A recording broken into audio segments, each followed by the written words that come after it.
말씀은 역대하 11장 1절부터 23절까지 교독하겠습니다.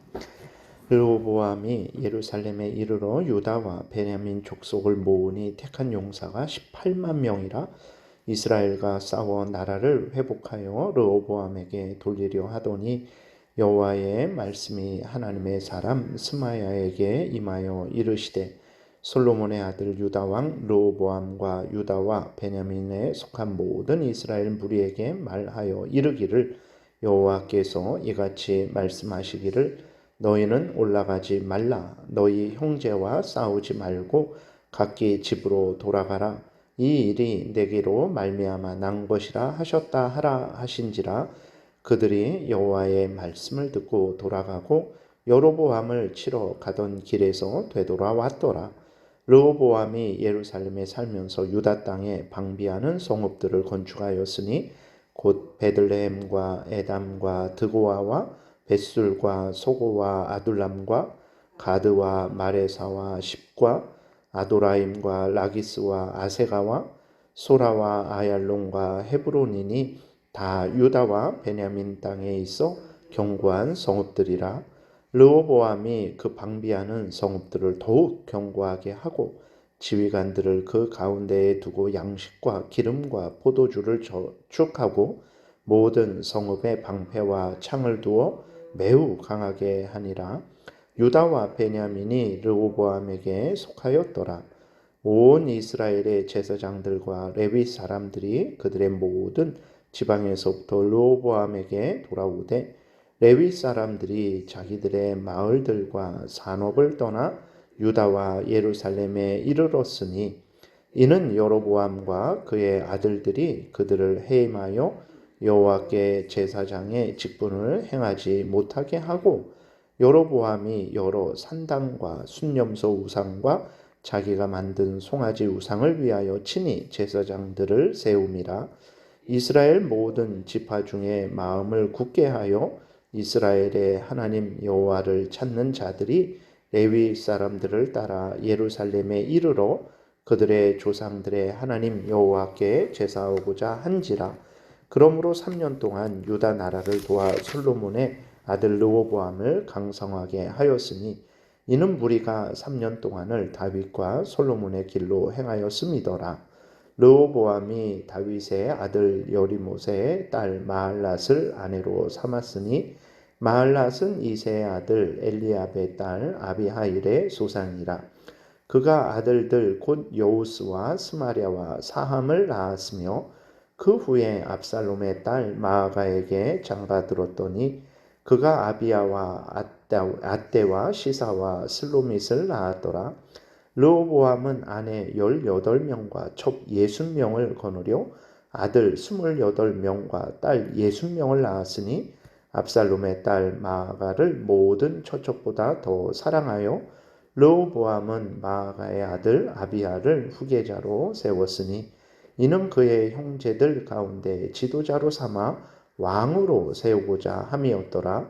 르호보암이 지혜롭게 행하여 그의 모든 아들들을 유다와 베냐민의 온 땅 모든 견고한 성읍에 흩어 살게 하고 양식을 후히 주고 아내를 많이 구하여 주었더라.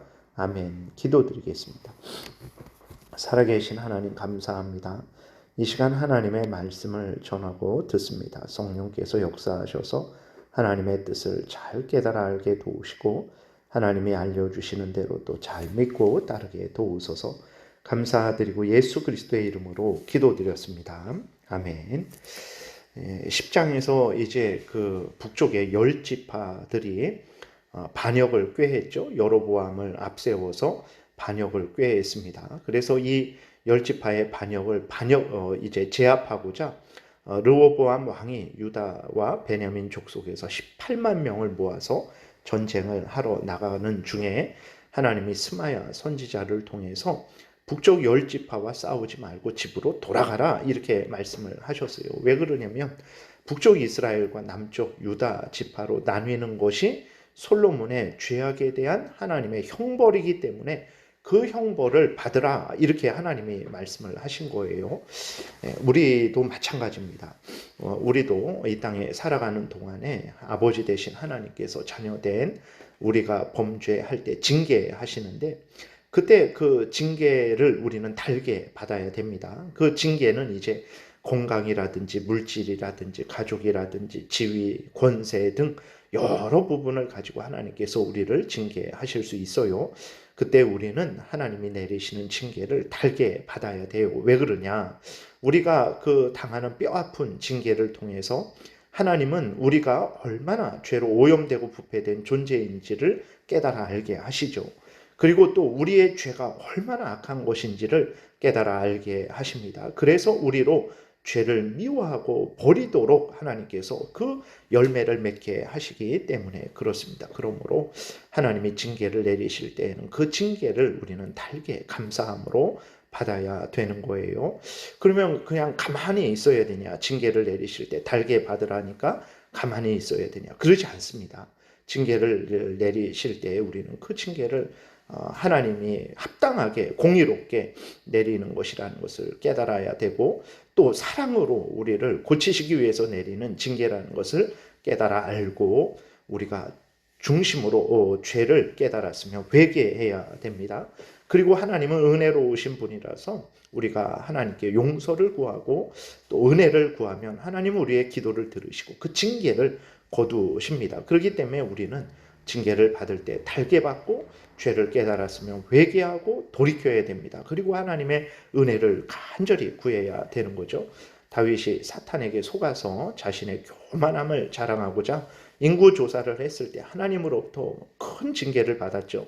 그러나 다윗이 중심으로 회개하고 용서를 비니까 하나님께서 이스라엘을 향해 내리신 칼을 거두신 것을 우리가 성경을 통해서 보게 됩니다. 그래서 하나님이 징계하실 때 무조건 그 징계를 받지 않으려고 하면 그 징계를 통한 하나님이 이루시고자 하는 그 뜻을 우리가 거역하는 것이 되는 거죠.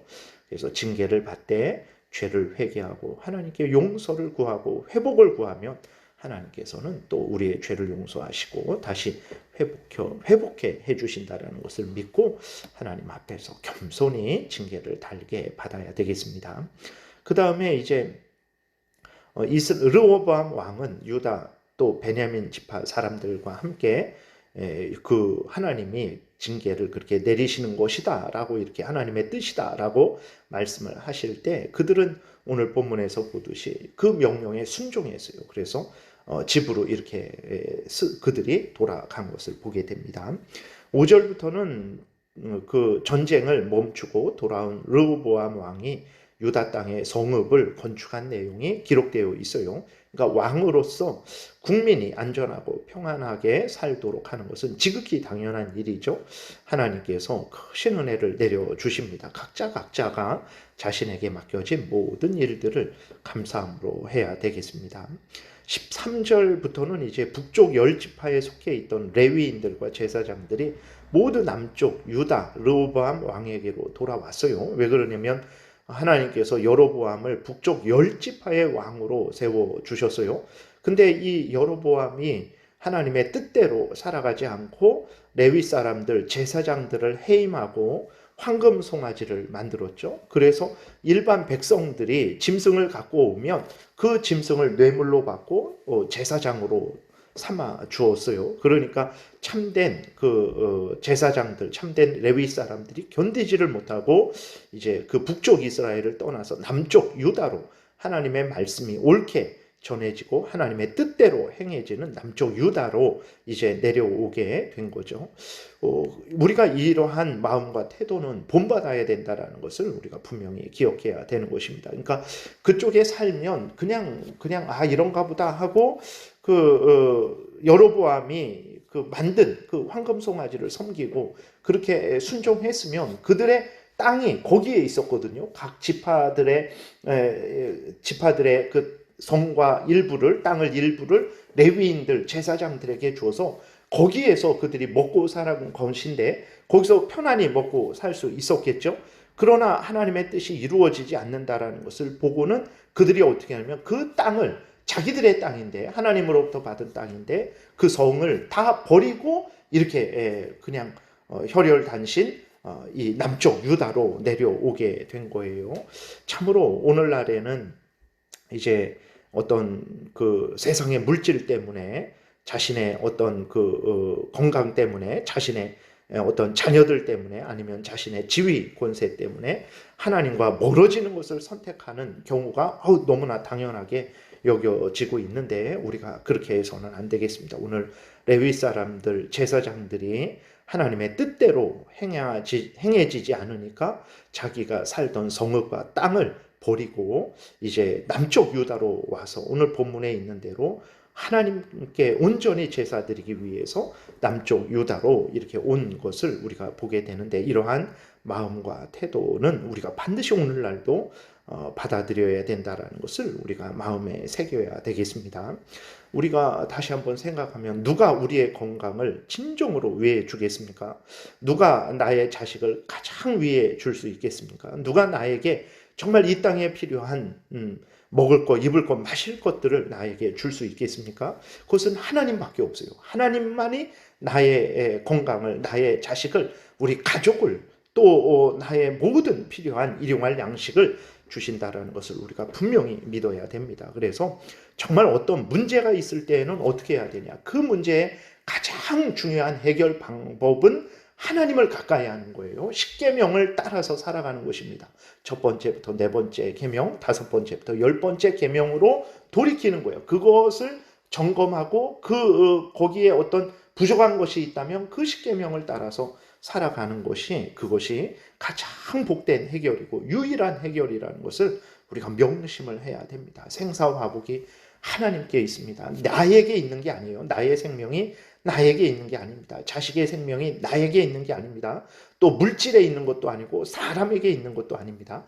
하나님에게 있다라는 것을 우리가 명심하고 문제가 생기면 생길수록 더욱더욱 하나님께로 가까이 가면 그 사람은 살아요. 근데 문제가 생긴다고 해서 하나님과 점점 멀어지게 되면 그 사람은 정말 생명의 근원이신 하나님과 멀어지는데 누가 그 사람을 도울 수 있겠습니까? 도울 사람이 없어요. 우리들이 나 한 몸도 이렇게 책임지지 못하는 우리들인데 누가 다른 사람을 돕겠습니까? 그래서 정말 다시 한번 우리가 오늘 레위인들이 하나님을 선택하고 하나님께로 가까이 온 것처럼 우리들도 항상 무슨 일이든지 언제든지 어디서든지 항상 하나님을 선택하고 하나님을 가까이 하는 그러한 결정을 하고 그렇게 실제로 하나님을 가까이 해야 되겠습니다.